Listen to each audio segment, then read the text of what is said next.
नमस्कार friends, online solution को आपको स्वागत।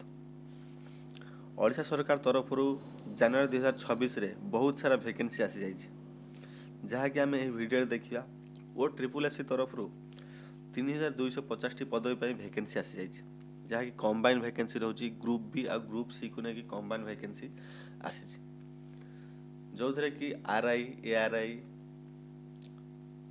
Field officer ICDS supervisor junior assistant ये सब वैकेंसी रोचे। यही वैकेंसी केबेठू स्टार्ट होची ना ये संपूर्ण ऑनलाइन मोड वैकेंसी रहिबो। ऑनलाइन रे आपण अप्लाई करि परिबे। ऑनलाइन अप्लाई करि परिबे जहाँ ऑनलाइन अप्लाई करिया स्टार्टिंग डेट होची 7/1/2026 रु स्टार्ट हिची आ एंड डेट हला 31/1/2026 पर्यंत रहिबो। आ जो मानकर पूर्वरु आईडी अछि से माने कोन हरियो ना से 7/1 रु स्टार्ट होची री रजिस्ट्रेशन पई 7/2/2026 पर्यंत डेट रहिबो। आ एजुकेशन क्वालिफिकेशन कौन रहिबो ना आपण जदि 10th +2 बा +3 करथिबे ताले एई वैकेंसी गुडी को पई आपण अप्लाई करि परिबे। जेमति कि आरआई बा रेवेन्यू इंस्पेक्टर पई कोन वैकेंसी माने एजुकेशनल क्वालिफिकेशन रहउची the candidate must have passed a bachelor degree examination in any discipline equivalent हेति दरकार। माने जदि आरआई आपण अप्लाई करूचंती आरआई पोस्ट प्रेफरेंस पई दउचंती तारे एजुकेशन क्वालिफिकेशन कोन रहइबो ना आपण मिनिमम डिग्री करथिबे डिग्री करथिबे एनी डिसिप्लिन सब्जेक्ट जेमति कि आर्ट साइंस कॉमर्स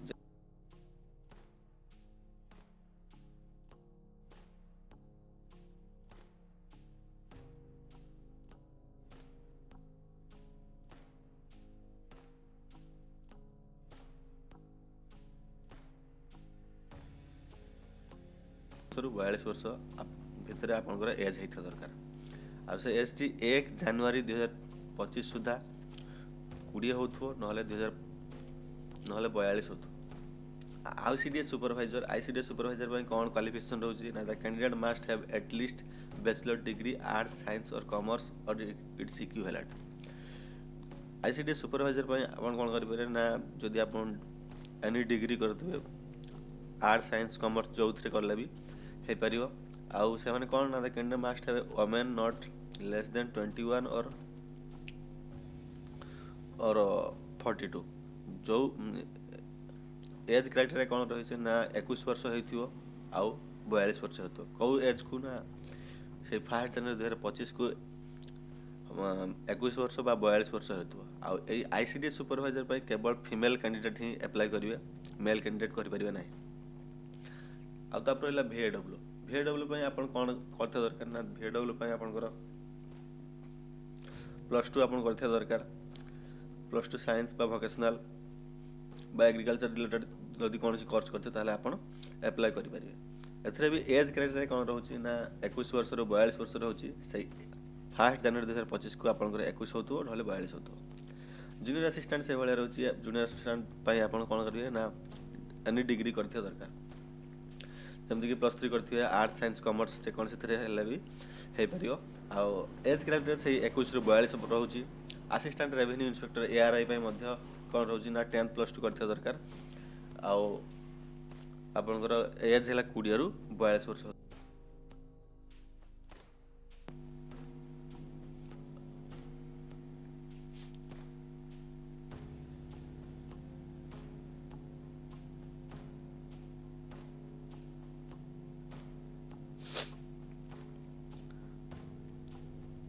आ यार एज रिलैक्सेशन मध्य रहिबो। एज रिलैक्सेशन केते वर्ष रहना 5 वर्ष एज रिलैक्सेशन रहउची एससी एसटी आ एससी बीसी पिलान को 5 वर्ष रो एज रिलैक्सेशन रहउची। आ ओमेन फीमेल मान को पई मध्य 5 वर्ष रो एज रिलैक्सेशन रहउची। आ जो आईसीडीएस सुपरवाइजर रहला ICDS supervisor relaxation 5 years women candidate shall not be applicable as this post are meant women only.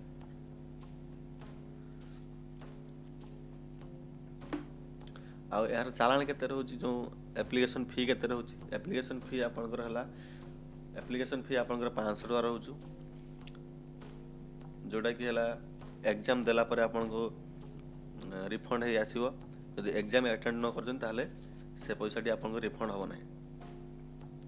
तो 7/1 ରୁ 7/1/2026 स्टार्ट होची तेणु आपण जो माने इंटरेस्टेड कैंडिडेट जो क्वालिफिकेशन अनुसार अच्छी तो आपण अप्लाई करि परिबे। तो नेक्स्ट वैकेंसी कौन रही? नेक्स्ट वैकेंसी रही एक्सरसाइज फॉरेस्टर, फॉरेस्ट गार्ड और एक्सरसाइज कॉन्स्टेबल रोच। ये भी से 7/1/2026 स्टार्ट होची 31/1/2026 रे लास्ट डेट रहिबो। आ जो री रजिस्ट्रेशन माने आगु आईडी पासवर्ड अच्छी री रजिस्ट्रेशन पाई 7/2 पर्यंत रोच। एथरे कतेटी पोस्ट रोची ना फॉरेस्टर पाई एथरे ग्रुप सी यह ग्रुप सी पोस्ट रहिबो। फॉरेस्टर पाई फॉरेस्टर, फॉरेस्ट गार्ड और एक्सरसाइज कॉन्स्टेबल पाई रहिबो। या ग्रुप सी वैकेंसी रहिबो।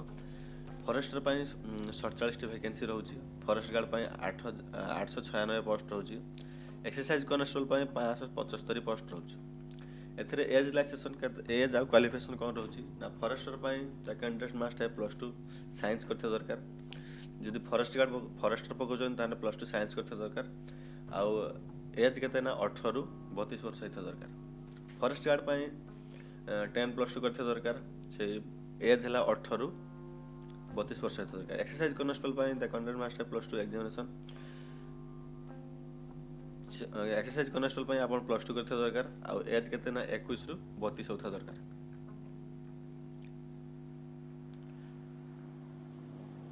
एथरे भी एज रिलैक्सेशन रहउची